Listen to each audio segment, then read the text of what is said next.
Imagine a world without skyscrapers, airplanes, smartphones, or even fire. What if the first spark of humanity had never taken its earliest steps? Without Lucy and her species, Australopithecus afarensis, the chain of evolution that eventually gave rise to us, Homo sapiens, might have looked entirely different. Lucy represents one of the earliest known ancestors who walked upright, transforming survival strategies and shaping the path toward the human story we live today. Her discovery in Ethiopia in 1974 shocked the scientific community and brought ordinary people closer to understanding our deep origins. She was small, less than 4 feet tall, but her impact on science is immeasurable. Who was Lucy, and what does her fossilized body reveal about the dawn of humankind? I'm Oliver, and this is BioExplainer. If you enjoy history explained clearly and without fluff, subscribe and hit the bell. Drop a like right away, because by the end, you might forget. Let's begin. Could one small skeleton, just over 3 feet tall, truly hold the key to the story of all humankind? Birth of a species in Africa, and about 3.5 million years ago, long before recorded history, Africa looked nothing like the bustling modern continent we know today. Instead of highways, skyscrapers, or farmland, vast stretches of untamed wilderness covered the landscape. Imagine stepping into East Africa during this time. Endless savannas dotted with acacia trees, volcanic mountains piercing the sky, and rivers carving deep valleys into the land. It was in this unpredictable and sometimes hostile environment that Australopithecus afarensis emerged. NTHE Great Rift Valley, a massive geological scar stretching over 3,000 miles, shaped much of this environment. Even today, geologists marvel at its size. It runs from Lebanon in the north, down through Mozambique in the south. In Lucy's time, tectonic activity in the Rift Valley created a land full of contrasts. Volcanic eruptions regularly changed the terrain, new lakes formed and dried, and earthquakes shook the ground. These shifts forced species to adapt quickly or disappear entirely. For hominins like Lucy, adaptation was not optional. It was a matter of life or death. East Africa was a crossroads of ecosystems. To the west lay thick forests, home to monkeys and early apes who still depended on trees for survival. To the east stretched open grasslands, roamed by ancient elephants, zebras, and antelopes. In between, where Lucy's species thrived, was a transitional zone, a mosaic of woodland and savanna. Here, life demanded flexibility. Too much reliance on climbing trees left creatures vulnerable on the ground, while too much dependence on walking exposed them to predators in the open. Only those able to balance both strategies could succeed. NTHE climate itself was not stable. Geological evidence suggests cycles of wet and dry periods, forcing plants and animals to constantly adjust. Imagine seasons of lush growth when food was abundant, followed by harsh droughts where waterholes dried and only the strongest survived. In such an environment, creatures that could exploit multiple resources, fruit, roots, small animals, had the advantage. Australopithecus afarensis belonged to this group of survivors. NTHE emergence of Lucy species did not happen overnight. They were part of a long evolutionary chain. Before them, another hominid known as Australopithecus anamensis walked the earth, still heavily tied to arboreal life, but beginning to experiment with upright posture. Over thousands of generations, anatomy shifted. Pelvises broadened, leg bones lengthened, and feet began to resemble ours more than those of apes. By the time Lucy and her kind appeared, the blueprint for bipedalism was firmly in place. NTHE earliest fossils of Australopithecus afarensis tell this story. In sites across Ethiopia, Kenya, and Tanzania, fragments of jaws, teeth, and bones have been uncovered. Each discovery adds a piece to the puzzle. Long before Lucy's skeleton was found, paleontologists had hints of her species. Molars showing a diet adapted to tough vegetation, arm bones suggesting climbing ability, and leg bones pointing toward walking. But none of those earlier finds provided the complete picture until Lucy herself came to light. NWHY, Does it matter where and when Lucy's species appeared? Because East Africa was not just the cradle of her kind, it was the cradle of humanity itself. This region became the launching point for a story that would eventually spread across the entire globe. For Americans today, living in cities powered by electricity and filled with modern technology, it is almost impossible to imagine that our earliest roots trace back to such a raw and unforgiving land. Yet this is precisely what the evidence shows. Our story began in a place of constant change, where only the adaptable survived. NBUT adaptation is never simple. What pressures did Lucy's ancestors face that pushed them toward bipedalism and life on the ground? And how did this new species begin to carve out its niche in such a competitive world? The answers lie in the broader picture of East Africa's wildlife and environment, the world of early hominins. NBUT, What Came Next, would reveal just how precarious survival really was. The world of early hominins in East Africa 3.5 million years ago was not an easy place to call home. The land was alive with movement, sound, and danger. Vast herds of grazing animals, ancestors of today's antelopes, zebras, and wildebeests, roamed the grasslands. They kicked up dust as they moved in endless search of water and fresh shoots of grass. Towering giraffe-like creatures stretched their necks to reach leaves in the sparse trees. Elephants, far larger than those we know today, thundered across the plains. The land teemed with life, but with abundance came risk. For every grazer, there was a predator watching. How could a small, upright primate survive in such a setting? Predators were everywhere. Lions, leopards, and cheetahs stalked the savanna. Saber-toothed cats, with their immense curved fangs, lay in wait in the tall grass. Crocodiles lurked silently in rivers and lakes, ready to snap shut their powerful jaws. Raptors circled above, keen eyes scanning the ground for weakness. For a species like Australopithecus Afarensis, smaller and more vulnerable than these giants, every trip across open ground carried risk. Each step away from the trees was a gamble with survival. The flora of this world was equally influential.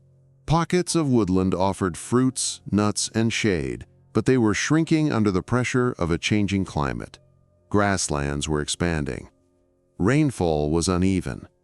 Some seasons, streams overflowed, turning valleys into green sanctuaries. Other seasons, drought struck, drying the soil into cracked earth. In those times, survival meant finding hidden roots, tubers, and seeds that could provide enough calories to keep a group alive. Would early hominins have recognized the rhythm of wet and dry seasons, learning to anticipate scarcity before it struck? Water, always unpredictable, shaped life's patterns. Rivers and lakes were magnets for every species. Herds crowded the shores. Carnivores patrolled the edges, knowing thirsty prey would come. For hominins, approaching water meant opportunity and risk. It meant drinking to survive, but also scanning the banks for movement, listening for the silent splash of a crocodile. Could they balance caution with necessity? In this complex environment, Australopithecus Afarensis was not alone. Other hominin species shared the landscape. Some were older, holding on to more primitive traits. Others, like Australopithecus Afarensis, overlapped in time, each exploring slightly different ecological niches. Primates, like baboons and monkeys, were also present, agile in trees and quick to scavenge. The competition for food was fierce. Survival was a constant negotiation between risk and reward, danger and opportunity. Daily struggle for food defined existence. Fruits hanging high in trees offered bursts of energy but required climbing skills. Seeds and roots demanded digging and chewing tough fibers. Scavenging from predator kills was possible, but dangerous. The bones of ancient animals show signs of teeth marks not only from carnivores but also from hominins, pulling what scraps they could. Were these the earliest hints of meat entering the diet of our ancestors? Life was harsh, but it was also full of possibilities. The expansion of grasslands opened space for new forms of mobility. The upright posture of Australopithecus afarensis gave them a unique advantage. Standing tall, they could see over the grasses, scanning for both predators and opportunity. Their hands were free to carry food, sticks, or even infants. In a land of constant threat, this flexibility mattered. Yet every adaptation came with trade-offs. Was this gamble enough to guarantee survival? The world of early hominins was a stage of constant drama, predators stalking, prey fleeing, rains falling, droughts striking. In this unpredictable setting, a small species tested a new way of life. They stood upright, balanced between the safety of trees and the challenge of open ground. They were fragile, but they were adaptable, and in their gamble lay the seeds of something far greater. But what exactly did these creatures look like? And how did their bodies carry the story of our evolution? Anatomy of Australopithecus afarensis. NTO. Understand Lucy and her kind. One must first look at the body that carried them through such a dangerous and changing world.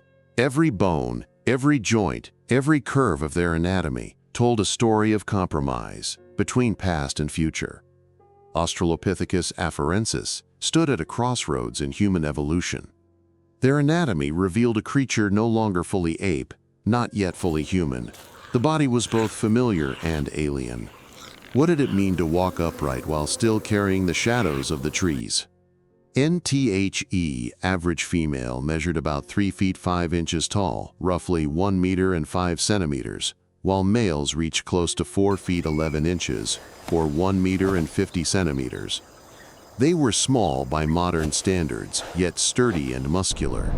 Their weight varied between 65 and 100 pounds, around 30 to 45 kilograms, depending on sex and build. This size gave them agility, but it also meant vulnerability in a landscape filled with predators. Was their stature a disadvantage, or did it allow them to move quickly Playful and conserve grunts energy? and laughter-like NTHE's vocalizations. skull was small compared to modern Energetic humans. yelps Their and cranial chuffs. capacity averaged 430 cubic centimeters, about the size of a modern chimpanzee's brain. In contrast, modern humans average about 1,350 cubic centimeters, yet within that smaller brain lay the seeds of future intelligence. The frontal lobes were less developed than in Homo sapiens, limiting complex planning and abstract thought. Still, the brain structure was enough to support social living, memory, and perhaps primitive forms of communication. Could those early sparks of cognition have set the foundation for language millions of years later? NTHE face projected forward, with a pronounced jaw and large teeth adapted for chewing tough plant material. The canines were smaller than those of apes, but larger than in modern humans, suggesting a transition in diet and behavior. The dental arcade, the arrangement of teeth in the jaw, was more U-shaped than the parabolic arc seen in Homo sapiens. This indicated a shift, but not yet completion, toward human-like dentition. Every meal they consumed left its mark on their teeth, shaping their evolution one bite at a time. NTHE pelvis revealed perhaps the most important clue of all. It was short and broad, unlike the long pelvis of apes. This design supported upright walking, stabilizing the body as each leg moved forward. The femur angled inward toward the knee, creating a structure that kept the center of gravity aligned during bipedal motion. This adaptation reduced the energy cost of walking, an advantage in covering long distances across open ground. But the pelvis also told another story. Childbirth would have been difficult. The birth canal was narrow, meaning infant survival was precarious. How many lives were lost before the species adapted enough to pass on its legacy? NTHE arms and hands showed the past clinging to the present. Their arms were long relative to body size, more suited for climbing than those of later humans. Curved fingers suggested that grasping branches was still part of daily life. They could climb when necessary, retreating to trees for safety or food. Yet their shoulders and chest were already adjusting to life on the ground. They no longer lived exclusively in trees. They were in transition, straddling two worlds. Would they eventually abandon the canopy altogether or remain caught between earth and sky? NTHE legs were short compared to modern humans, but the joints bore the marks of habitual bipedalism. The knee joint in Lucy's skeleton displayed wear consistent with upright walking. The ankle and foot bones revealed arches that provided shock absorption during steps, though their toes were still more curved and flexible than ours. They could walk long distances but also climb if needed. The duality of their feet symbolized their entire existence, part ape, part human, navigating both trees and plains. Sexual dimorphism, the differences between males and females, was significant. Males were notably larger, a trait suggesting competition for mates. This level of dimorphism raised questions about their social structure. Did dominant males control access to females, like in gorilla groups today? Or were their societies more balanced, like modern bonobos? The truth remains hidden in the bones, but the size difference hints at dynamics of power, survival, and reproduction. Comparisons with other hominins sharpen the picture. Their ancestor, Australopithecus Afarensis, had a more primitive jaw and less evidence of upright walking. Afarensis refined these traits, leaning further into bipedalism. Later species, such as Homo habilis, would carry the process further, enlarging the brain, shortening the arms, and beginning to shape tools. Lucy and her kind sat in the middle of this chain, bridging past and future. Was their anatomy the perfect compromise for survival, or a fragile experiment that barely succeeded? NTHE bones of Australopithecus Afarensis were not just remnants of a body. They were blueprints of transformation. Each curve of pelvis, each angle of femur, each wear mark on teeth, carried evidence of adaptation. This species had one foot in the trees and the other firmly on the ground. They embodied a gamble with evolution itself. But how did such creatures live their daily lives, moving through forests and grasslands, raising young and finding food in a dangerous world? Daily life of Lucy's kind and life for Australopithecus Afarensis was a constant negotiation with danger and opportunity. Each sunrise brought choices: where to search for food, where to find water, and how to avoid predators that ruled the East African plains. Their bodies were adapted for survival, but survival required more than anatomy. It demanded cooperation, awareness, and resilience. What did a typical day look like for Lucy's kind? Most scientists believe they lived in small groups, perhaps between a dozen and 24 individuals. Group living offered protection. Many eyes could watch for danger, and the alarm calls of one member could save the rest. Within these groups, there may have been a mix of males, females, and young. Larger males, with their greater size, might have asserted dominance, but cooperation likely played a role too. Mothers cared for infants for years, carrying them as they searched for food. Could these family-like groups have formed the earliest bonds of community, the seeds of social life that would later define humanity? Food was always the priority. The landscape offered fruits from trees, berries from bushes, and seeds scattered across the ground. Tubers hidden beneath the soil required digging, and chewing them took powerful jaws and strong molars. Leaves supplemented the diet, though they were less calorie-rich. At times, carcasses left behind by lions or hyenas may have provided scraps of meat. Marks on ancient bones suggest hominins sometimes scavenged, prying bits of flesh with their teeth or using stones to crack bones for marrow. Imagine the courage it took to approach a carcass while predators still lingered nearby. Was hunger strong enough to push them into such danger? Tools, as we define them, had not yet been developed by Australopithecus Afarensis. Still, they likely used the world around them in creative ways. A branch could be stripped of leaves to probe for insects. A stone could help break open a hard shell. These were not shaped tools like those made by Homo habilis, but they revealed the beginnings of ingenuity. Their hands, capable of both climbing and grasping, were instruments of survival. Could these simple acts have been the first sparks of technological thinking? Communication was another mystery. Their brains were small, and their vocal tracts less developed than in modern humans. Still, they likely relied on a mix of gestures, facial expressions, and vocalizations. Short calls might have signaled alarm. Gestures could have directed others toward food. Mothers and infants almost certainly shared soothing sounds. These proto-languages were not yet words, but they created bonds. In the silence of the savannah, a single call could mean the difference between life and death. Did these early voices echo the very beginnings of human speech? Shelter was not permanent. Unlike modern humans, Lucy's kind did not build homes. They moved with the rhythm of resources, sleeping in trees for safety or resting in clusters on the ground when predators were less threatening. Night brought new dangers: hyenas, leopards, and other nocturnal hunters. Safety came from numbers and vigilance. Sleep was light, broken by the need to watch the darkness. How fragile must life have felt under the stars, with every sound a possible threat. Childhood was long compared to many animals.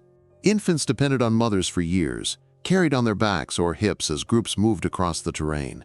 This extended care demanded patience and cooperation. Older siblings may have helped, learning survival skills in the process. Childhood was not just vulnerability, it was training. Each day, young A. Afarensis learned where to find food, how to climb safely, and how to read the signals of the group. Was this the beginning of culture, knowledge passed from one generation to the next? Danger was constant. Leopards could strike from above, lions from the grass, crocodiles from the rivers. Even snakes posed a threat. Survival depended on vigilance, speed, and unity. Sometimes groups abandoned food sources to avoid confrontation. Other times, they risked conflict to secure precious resources. Life was fragile, but persistence was their strength. Through these struggles, their daily existence shaped who they were becoming. They walked upright across the land, carried food in their hands, cared for their young, and shared signals that bound them together. They were not yet human, but their lives were the raw material from which humanity would later be built. Yet one adaptation more than any other defined them: their ability to walk on two legs. How did this change alter their destiny forever? Walking upright. Among all the traits of Australopithecus Afarensis, none was more revolutionary than the ability to walk upright. Bipedalism was more than just a new way of moving. It was a radical shift that set Lucy's species apart from their primate relatives. For millions of years, apes had thrived in the trees, using long arms to swing and climb. Yet Lucy's kind chose a different path, one that carried them down onto the dangerous plains of East Africa. Why would evolution take such a risk? The benefits of walking upright were immense. By standing tall, A. afarensis could see over the grasslands, scanning for predators and spotting sources of food or water. Their hands, no longer required for locomotion, were free to carry objects, whether fruits gathered from the forest, tools found along the way, or infants clinging to their mothers. Walking on two legs also conserved energy over long distances. In a world where resources were scattered and survival meant constant movement, efficiency could be the difference between life and death. Did this change give them the endurance needed to outlast competitors and predators? The anatomy of their legs, hips, and spine confirmed this adaptation. The pelvis was short and broad, stabilizing the trunk while walking. The femur angled inward, keeping the knees aligned under the body and creating a balanced stride. The spine curved gently, helping absorb shock and distribute weight. Even the foot bones told the story. The big toe pointed forward rather than splaying outward like an ape's, and the arches acted as springs, cushioning each step. These were not occasional walkers, they were habitual bipeds. Every step Lucy took was a declaration of the future. One of the most striking pieces of evidence came not from bones, but from footprints. In 1978, paleontologists discovered a trail of ancient steps preserved in volcanic ash at Letoli, Tanzania. Dating back about 3.6 million years, these prints captured a moment frozen in time. 2, perhaps 3 individuals walked side by side across damp ash, their footprints later hardened by the elements. The impressions revealed arches, aligned toes, and stride patterns identical to modern humans. To see these prints was to witness a family of early hominins moving together across the savanna. Who were they? Could Lucy herself have been among them? Bipedalism transformed more than mobility. It reshaped survival strategies. Carrying food over distances allowed groups to share resources, strengthening social bonds. Mothers could hold infants while still walking, ensuring safety on the move. Upright walking freed their bodies for multitasking, a small but vital step toward the complexity of human life. The ability to travel farther also meant exploration. They could venture into new habitats, reaching beyond the shrinking forests into open grasslands. This flexibility made them adaptable in a world where climates shifted unpredictably, yet bipedalism came with costs. Walking on two legs placed stress on the lower back, hips, and knees. Injuries could cripple individuals, leaving them vulnerable. Childbirth became more difficult as the pelvis narrowed for upright posture, while still needing to pass large-brained infants. The fossil record showed wear on joints, evidence of the physical toll of this adaptation. Why persist with such risks unless the rewards outweighed them? Evolution was a constant gamble, and for Lucy's kind, walking upright proved worth the price. The importance of bipedalism cannot be overstated. It was the foundation upon which later innovations would be built. Without it, tool-making, migration, and complex societies might never have emerged. The Laetoli footprints were not just impressions in ash. They were signatures of destiny, footsteps leading directly to us. But for modern scientists, the story of Australopithecus Afarensis only truly came alive with a discovery in the Ethiopian desert in 1974. What was unearthed there would forever change how we see ourselves. Discovery of Lucy in the autumn of 1974, a team of scientists journeyed into the arid landscape of Hadar in the Afar Triangle of Ethiopia. The region was hot, dusty, and unforgiving, yet rich with the promise of ancient secrets buried beneath layers of sediment and volcanic ash. The expedition was led by Donald Johanson, a young American paleoanthropologist determined to uncover clues about early human evolution. For weeks, the team had scoured the rocky terrain, finding small fragments of bones but nothing extraordinary. Then, on the morning of November 24th, fate delivered a discovery that would reshape the field of anthropology forever. As Johanson and graduate student Tom Gray surveyed a hillside, they spotted a small fragment of bone lying in the soil. At first, it seemed unremarkable, just another piece among many, but closer inspection revealed it was part of an elbow, unmistakably hominin. The team returned the next day and began carefully excavating the site. What followed was astonishing. Bone after bone emerged from the ground, each fitting together into a partial skeleton of an ancient ancestor. Over the following weeks, they unearthed about 40% of a single individual skeleton, the most complete early hominin ever discovered at that time. Who was this ancient being whose bones had survived more than 3 million years? The skeleton revealed a small female, about 3 feet 5 inches tall, around 1 meter and 5 centimeters, and weighing approximately 60 pounds, about 27 kilograms. She was clearly bipedal, as shown by the shape of her pelvis and leg bones. Her skull fragments revealed a brain no larger than that of a chimpanzee. Yet here she was, a creature who walked upright long before modern humans appeared. This remarkable combination of traits made her both familiar and alien, a bridge between ape and human.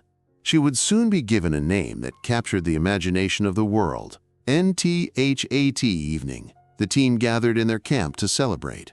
Music played from a cassette recorder, and the Beatles' song "Lucy in the Sky with Diamonds" filled the air. One team member joked that the skeleton should be called Lucy, and the name stuck. What began as a casual moment around a campfire became a label that would carry one of the most famous fossils in history into the public consciousness. Lucy was no longer just bones. She was a symbol, a representative of humankind's deep past. NTHE excitement spread rapidly through the scientific community. News of Lucy's discovery was headline-worthy, not only for the sheer completeness of the skeleton, but also for what it revealed about evolution.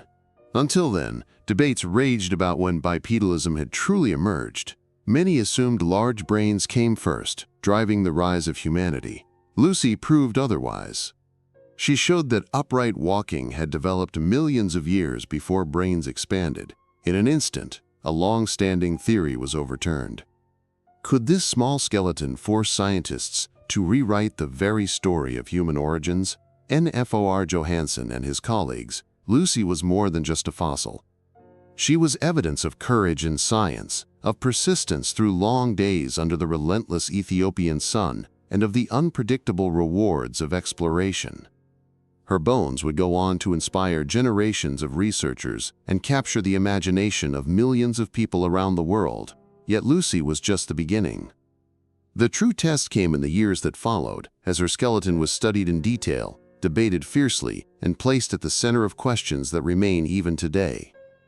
What exactly could her bones tell us about the path that led to humanity? Scientific studies and debates. When Lucy's bones were first laid out on laboratory tables, they seemed both fragile and powerful, fragments of a body that had carried the weight of millions of years of history. Anthropologists from around the world traveled to study her remains. Each bone, no matter how small, sparked new questions and challenged long-held assumptions. Was she truly a direct ancestor of modern humans, or just a side branch in a complex evolutionary tree?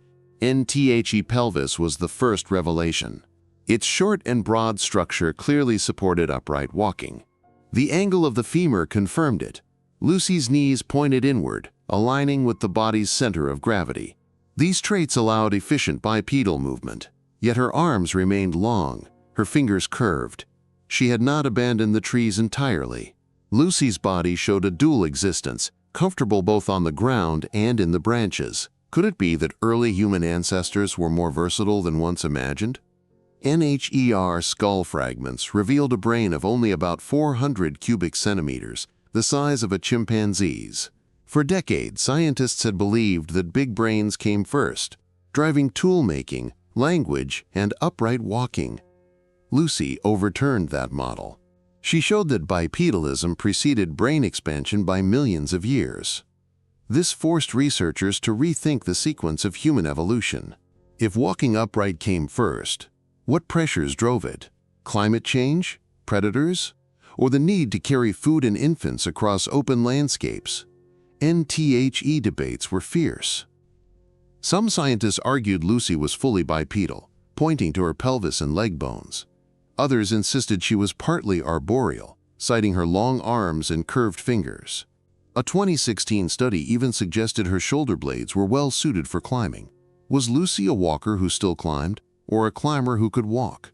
The truth likely lay somewhere in between, a species adapting to a world of shrinking forests and expanding grasslands, where versatility was survival. Another debate centered on social behavior. The pronounced sexual dimorphism, males being much larger than females, suggested possible dominance structures similar to gorillas today. Yet the discovery of multiple individuals, such as the first family fossil site, hinted at cooperative living. Did Lucy's kind live in harems dominated by alpha males, or in more egalitarian groups? The bones offered clues, but never definitive answers. Anthropology, after all, was as much about asking questions as it was about finding answers.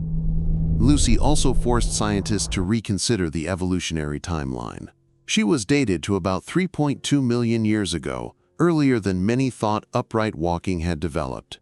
Her place in the tree was between Australopithecus Afarensis, about 4 million years ago, and later species like Homo habilis, about 2.4 million years ago. To many, she was a clear ancestor of humanity. But others questioned this, suggesting she might be a close cousin instead. The debates underscored the complexity of evolution. Did all roads lead to Homo sapiens, or were there countless experiments in survival, most of which ended in extinction? Scientific tools added more layers. CT scans of Lucy's bones revealed microscopic details of stress and wear. Some suggested she died from a fall, perhaps from a tree, based on fractures consistent with high-impact trauma. If true, it painted a tragic image of her final moments. Others argued the fractures occurred after burial. Even in death, Lucy kept scientists arguing, her silent bones speaking louder than any voice. What made Lucy unique was not just her completeness, but her ability to force us to confront our assumptions. She revealed that evolution was not a straight line, but a tangled story, full of detours, experiments, and surprises. Her skeleton, partial though it was, became a mirror, showing us not just where we came from, but how uncertain the path really was. And just when it seemed Lucy was the final word on her species, other discoveries across East Africa began to expand the story. What else might her kind reveal? Other discoveries of her kind, and Lucy was not alone. As scientists expanded their searches across East Africa, more fossils of Australopithecus Afarensis began to emerge, each one adding detail to the portrait of this remarkable species. If Lucy was the headline, these discoveries were the supporting chapters, showing that her kind was widespread, resilient, and complex. Together, they revealed a community of early hominins living, adapting, and leaving their mark on the African landscape millions of years ago. One of the most striking finds came just a year after Lucy in 1975. At a site near Hadar, Ethiopia, Johanson's team unearthed the remains of at least 13 individuals, ranging in age from infants to adults. This remarkable collection became known as the First Family. Some scientists speculated that the group had died together in a single catastrophic event, perhaps a flash flood or sudden landslide. Others believed the fossils accumulated over time. Regardless, the First Family offered a rare glimpse into group life. Here was evidence that Lucy's species did not live as isolated individuals, but moved in social clusters. Could these bones be the echo of one of the earliest communities in human history? NTHE First Family revealed variety. The fossils showed a clear range of sizes, with larger males and smaller females confirming strong sexual dimorphism. Infants and children provided rare evidence of growth stages, showing how bodies changed from birth to adulthood. For anthropologists, this was priceless. It meant that the development of A. afarensis could be studied across the lifespan, something almost unheard of in the fossil record. Was this species already showing signs of the long childhood dependency that would later define humanity? Another groundbreaking discovery came decades later, in 2000. In the Dikika region of Ethiopia, a 3-year-old child's skeleton was unearthed. Nicknamed Salam, meaning peace in Amharic, this fossil quickly earned the nickname Lucy's baby. Though it lived some 150,000 years before Lucy, Salam belonged to the same species. The skeleton was astonishingly complete, preserving a tiny skull, torso, and even a hyoid bone. The delicate structure in the throat involved in speech.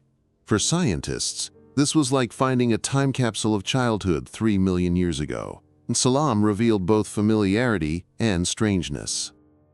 Her face looked ape-like, with a protruding jaw and small brain case. Yet her legs and pelvis showed she could walk upright, even as her long arms hinted she was still comfortable in trees.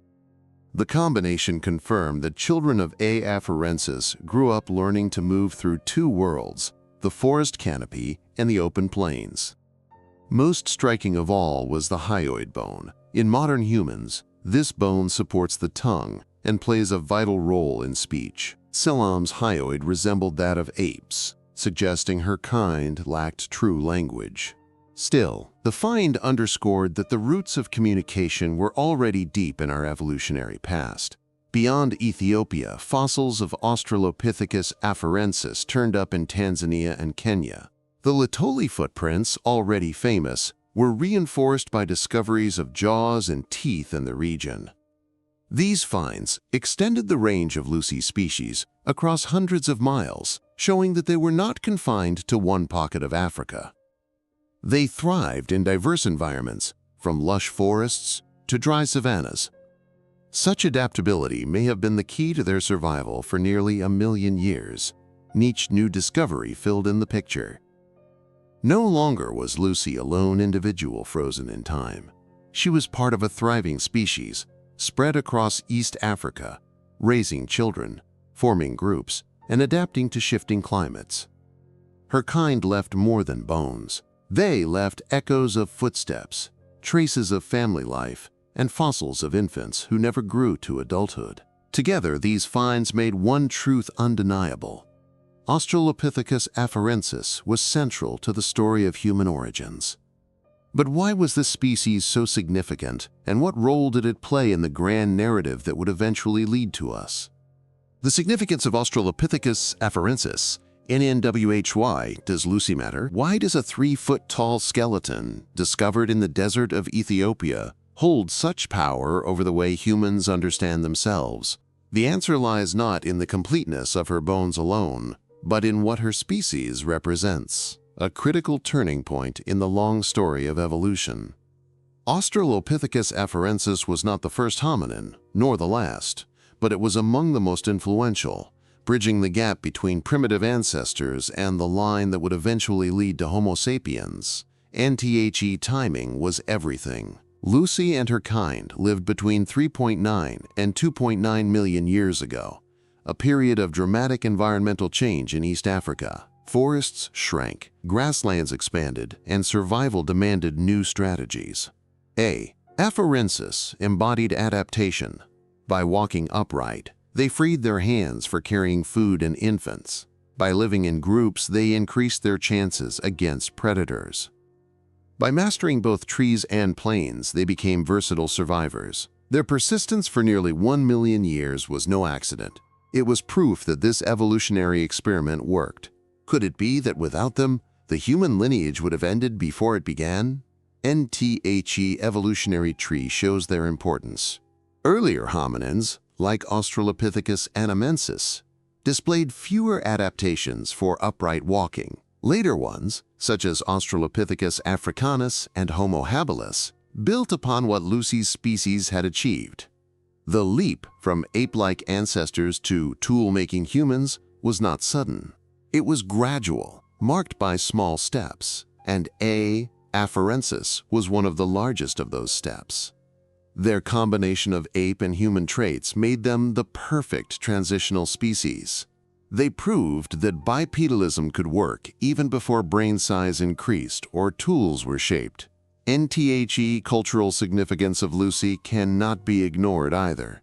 In the United States, when her skeleton was first exhibited, she became a household name. School children learned about her in classrooms, newspapers ran front-page stories, and television networks covered her tours.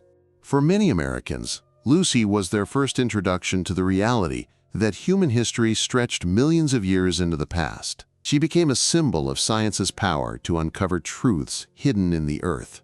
Was it any wonder that people who saw her felt they were looking at a grandmother of humanity? From a scientific perspective, Lucy's kind clarified one of the great debates. Which came first, big brains or bipedalism? The answer was clear. Walking upright paved the way for everything else.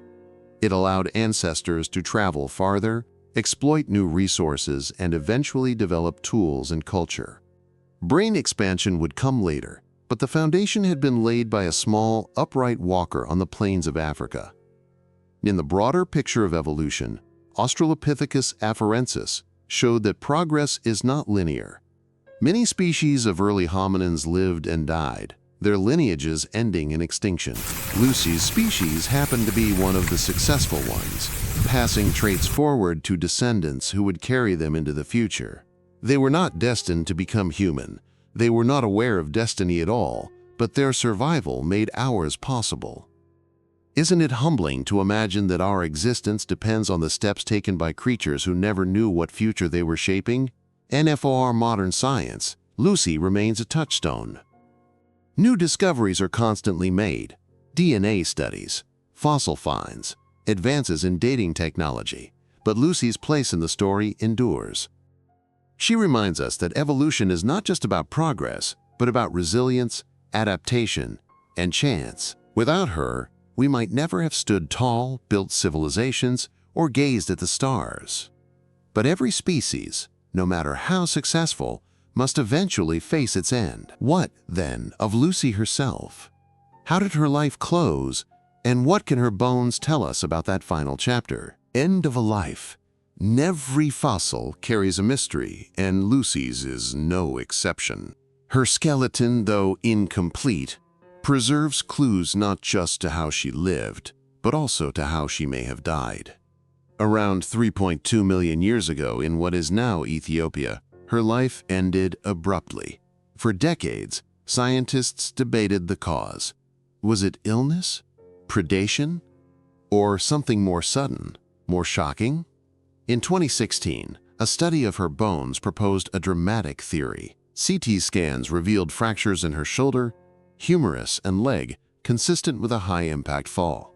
The pattern suggested she may have fallen from a significant height, perhaps a tree. If true, it was a tragic irony. Lucy, who had taken humanity's first great steps on the ground, may have met her end, clinging to the branches of her past. Was she climbing to gather fruit, to escape a predator, or to find a place to sleep? Whatever the reason, a misstep may have cost her everything. Other scientists disagreed, arguing that the fractures came long after burial, caused by the pressure of sediments or geological shifts. Fossils are fragile storytellers, easily rewritten by time. The debate continues, but the possibility of a fatal fall captures the imagination. It humanizes her, turning her from fossil into living creature. We can picture her final moments, gripping bark, losing balance, tumbling, her small body striking the earth. It is a chilling reminder of how fragile survival was in the world she inhabited. Even in death, Lucy still speaks. Her skeleton tells us of upright walking, of adaptation, of the risks and rewards of a life balanced between ground and trees. Her bones remind us that existence is never guaranteed. Every step taken by her kind was a wager against extinction, a gamble that led, improbably, to us. NFOR, the scientific community. Lucy's death was not the end of her story, but the beginning of a new chapter. Her discovery ignited a wave of research, sparking debates that continue today. She became a cultural icon, traveling the world on museum tours, inspiring students, scientists, and the general public alike. In the United States, her presence in exhibits drew millions of visitors, a testament to the fascination she holds for a species still eager to know where it came from. Isn't it remarkable that a small skeleton from Africa could bring humanity face to face with its own origins? Lucy's legacy is not just in bones, but in perspective. She reminds us that humanity is not inevitable, that our species is the result of countless adaptations, failures, and strokes of chance. Without her kind, the path to Homo sapiens might have been broken. Without her, we might never have walked upright, never built cities, never wondered about the stars. NHER life ended in silence, but her story reverberates across time. Lucy is not merely a fossil. She is a symbol of fragility, resilience, and the immense journey of evolution, and her unanswered questions remain. How many more like her still lie buried beneath African soil, waiting to be found? What secrets of our origins remain hidden in stone and ash? One thing is certain: Lucy's discovery changed everything. Her bones connected past to present, showing that the first steps on two legs were taken long before humans began shaping tools or speaking words. She remains, even now, a bridge between who we were and who we became. And yet, as every discovery reminds us, what comes next might change the story once again. NBUT. What if the next fossil unearthed holds an even greater surprise, one that forces us to rewrite human history all over again?